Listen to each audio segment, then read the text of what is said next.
दोस्तों नमस्कार। एक बार फिर आपका अपने वर्ल्ड ईएच एसोसिएशन चैनल पर बहुत बहुत स्वागत है। आज फिर आप सभी के लिए एक विशेष टॉपिक को लेकर आए हैं। वीडियो को पूरा देखिए। आज की वीडियो है एक्जिमा पर।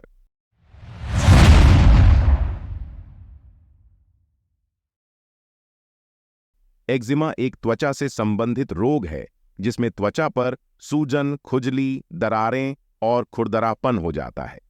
कुछ प्रकार के एक्जिमा फफोले भी पैदा कर सकते हैं। एक्जिमा संक्रामक नहीं होता है। साधारण प्रकार के एक्जिमा को एटोपिक डर्मेटाइटिस कहते हैं। आपने भी कई बार डॉक्टर्स के मुंह से यह शब्द सुना होगा।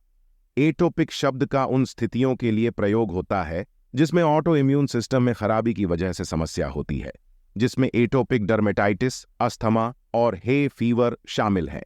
डर्मेटाइटिस शब्द का मतलब त्वचा में सूजन और लालिमा होता है। कुछ खाद्य पदार्थ जैसे अखरोट और डेयरी प्रोडक्ट एक्जिमा के लक्षणों को ट्रिगर कर सकते हैं। पर्यावरणीय ट्रिगर में धुआं, पराग, साबुन और सुगंधित प्रोडक्ट शामिल हैं। कई बार उम्र के साथ कुछ लोगों में एक्जिमा खुद ब खुद ठीक हो जाता है, लेकिन सभी लोगों में ऐसा नहीं होता है। अगर इसका इलाज न किया जाए तो पूरी जिंदगी रह सकता है। आज की इस वीडियो में जानेंगे एक्जिमा क्या है, एक्जिमा के लक्षण कैसे दिखाई देते हैं, एक्जिमा कितने प्रकार का होता है, एक्जिमा होने के क्या कारण हैं, साथ ही साथ इसका इलाज भी। तो ध्यान से बने रहें इस वीडियो पर और वीडियो को पूरा देखें। सबसे पहले जानते हैं एक्जिमा के प्रकार के बारे में। प्रत्येक प्रकार के एक्जिमा का अपना खुद का लक्षण और किसी घटना का कारण होता है। एक्जिमा को विभिन्न प्रकारों में वर्गीकृत किया जाता है। पहले नंबर पर वह साधारण टाइप का एक्जिमा है, जिसके बारे में पहले बात की थी, मतलब atopic dermatitis. Atopic dermatitis eczema का सबसे आम रूप है। यह आमतौर पर बचपन में शुरू होता है और अक्सर समय के साथ इसकी गंभीरता कम हो जाती है या वयस्कता में खत्म भी हो सकता है। Hand eczema. एक्जिमा जो केवल हाथों को प्रभावित करता है उसे हैंड एक्जिमा कहा जाता है। यह उन लोगों में होता है जो हेयर ड्रेसिंग या सफाई जैसी नौकरी करते हैं, जहां वह लोग नियमित रूप से रसायनों का उपयोग करते हैं जो त्वचा को परेशान करते हैं। डिसहिड्रेटिक एक्जिमा। डिसहिड्रेटिक एक्जिमा हाथों और पैरों पर छोटे फफोले बनाने का कारण बनता है। पुरुषों की तुलना में महिलाओं में यह अधिक आम है। न्यूरोडर्मेटाइटिस एटोपिक डर्मेटाइटिस के समान है। यह मोटी स्केल पैच बना देता है जो त्वचा पर उभर जाता है। न्यूमुलर एक्जिमा। इस प्रकार का एक्जिमा सिक्के के आकार का स्पॉट त्वचा पर बना देता है। न्यूमुलर एक्जिमा अन्य प्रकार की एक्जिमा से बहुत भिन्न होता है और इसमें बहुत खुजली होती है। Stasis dermatitis. स्टैसिस डर्मेटाइटिस तब होती है जब आपकी त्वचा में कमजोर नसों से तरल पदार्थ बहता है। यह तरल पदार्थ सूजन, त्वचा का लाल होना, खुजली और दर्द का कारण बनता है। Contact dermatitis. यदि आपकी त्वचा लाल या उस पर खारिश है जो आपके द्वारा छूने वाले पदार्थों की प्रतिक्रिया के कारण हुई है, तो आपको कॉन्टैक्ट डर्मेटाइटिस हो सकता है। तो ये होते हैं एक्जिमा के अलग अलग प्रकार।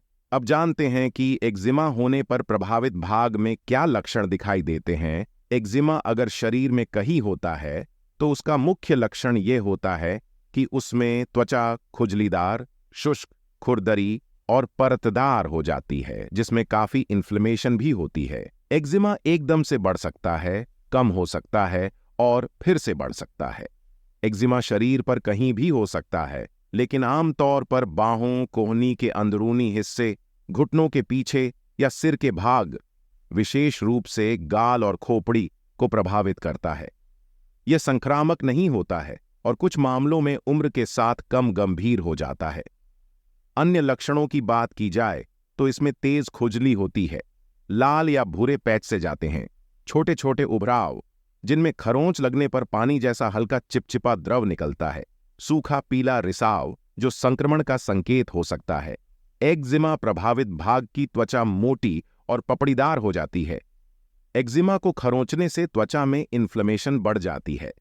यह संक्रमण का कारण बन सकता है, जिसका इलाज एंटीबायोटिक दवाओं से करना पड़ता है। इलेक्ट्रो होम्योपैथी में कौन सी दवा एंटीबायोटिक की रूप में काम आती है, आगे ये भी बताएंगे। आखिर एक्जिमा होता क्यों है? एक्जिमा के कारण क्या हैं, आइए जानते हैं। एक्जिमा का कारण अभी तक पूरी तरह से मालूम नहीं चला है, लेकिन यह माना जाता है कि यह ऑटो इम्यून सिस्टम में खराबी की वजह से होता है, जो किसी ट्रिगर के संपर्क में आने पर आक्रामक रूप से प्रतिक्रिया करता है। कभी-कभी एक्जिमा शरीर में प्राकृतिक रूप से मौजूद प्रोटीन के खिलाफ असामान्य प्रतिक्रिया के कारण होता है। आमतौर पर प्रतिरक्षा प्रणाली शरीर के प्रोटीन को लेकर कोई हरकत नहीं करती है और केवल बाहरी सेल्स जैसे कि बैक्टीरिया या वायरस के प्रोटीन पर हमला करती है। एक्जिमा में प्रतिरक्षा प्रणाली दोनों के बीच अंतर बताने की क्षमता खो देती है, जो इन्फ्लामेशन का कारण बनता है।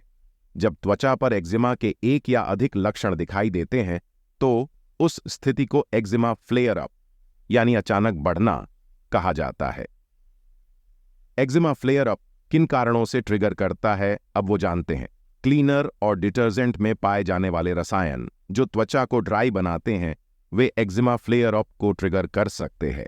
ऊन की तरह खुरदरी खरोंचदार मटेरियल, सिंथेटिक कपड़े एक्जिमा फ्लेयर अप को ट्रिगर कर सकते हैं। शरीर का तापमान बढ़ना, तापमान में परिवर्तन, नमी में अचानक गिरावट, पसीना आना, फूड एलर्जी, ऊपरी श्वसन तंत्र संक्रमण आदि एक्जिमा फ्लेयर अप को ट्रिगर कर सकते हैं। एक्जिमा का सही निदान करने के लिए मरीज की कई बार जांच करने की आवश्यकता होती है, क्योंकि जिन लोगों को एक्जिमा होता है उनमें एक्जिमा के लक्षण समय के साथ बदलते रहते हैं। एक्जिमा का निदान मरीज के लक्षण देखकर किया जाता है। मेडिकल इतिहास भी परीक्षण में जरूरी होता है। मरीज को अस्थमा की शिकायत, हे फीवर का होना, सोने में दिक्कत, कुछ समय पहले त्वचा रोग के लिए किया हुआ इलाज, स्टेरॉइड्स या अन्य दवाइयों का इस्तेमाल आदि की पूछताछ भी कर लेनी चाहिए। एक्जिमा के निदान के लिए कोई एक परीक्षण नहीं है। एक्जिमा के निदान के लिए कई परीक्षण कराए जाते हैं, जिनमें पैच टेस्ट, जिसमें त्वचा की एलर्जी के परीक्षण के लिए पदार्थ को त्वचा की सतह पर रखा जाता है, स्किन प्रिक टेस्ट, जिससे एलर्जी का पता चलता है। मरीज के खानपान की जानकारी लेकर कुछ खाने की सामग्रियों को खाने से हटा दिया जाता है और कुछ समय बाद शामिल कर दिया जाता है, ये देखने के लिए कि कहीं एलर्जी खाने की वजह से तो नहीं है। अब तक एक्जिमा के बारे में अच्छी तरह से समझ गए होंगे। एक्जिमा क्यों होता है, कैसे होता है, कारण, लक्षण और निदान के लिए कौन सी प्रक्रिया अपनानी है, जानने के बाद अब हम जानेंगे कि इलेक्ट्रो होम्योपैथी के द्वारा हम किस प्रकार से एक्जिमा का उपचार कर सकते हैं। उपचार जानने से पहले एक बात हमेशा याद रखें कि रोगी की रोग की स्थिति के अनुसार दवाओं में कुछ बदलाव हो सकते हैं, क्योंकि इलेक्ट्रो होम्योपैथी में किसी भी बीमारी की कोई एक दवा फिक्स नहीं होती है। अब जानते हैं इलेक्ट्रो होम्योपैथी में रोगी को क्या दवा दें। S3, C3, YE का लाइटर डोज, मतलब कि थर्ड डायलूशन से 200, जिनके बीच के किसी डायलूशन की 10-10 बूंद दिन में 4 बार आधा कप पानी में मिलाकर प्रयोग करें, और उसके 15 मिनट बाद वेन 1 का थर्ड से 30 नंबर के डायलूशन की 10-10 बूंद दिन में 4 बार आधा कप पानी में मिलाकर प्रयोग करें। बाहरी प्रयोग के लिए S5C5GE का मलहम बनाएं और उसे प्रभावित भाग पर बहुत ही हल्की से मात्रा में लेकर हल्के हाथों से रब करें। अगर आपको मलहम कैसे बनाया जाता है ये जानना है तो कमेंट करें, हम इसके लिए अलग से एक वीडियो बना देंगे। और अगर आपको यह जानकारी पसंद आई हो तो वीडियो को लाइक करें, और बार बार की तरह वही रिक्वेस्ट की, अगर आपने अभी तक चैनल को सब्सक्राइब नहीं किया है तो कर लें। धन्यवाद। फिर मिलेंगे एक नए टॉपिक के साथ।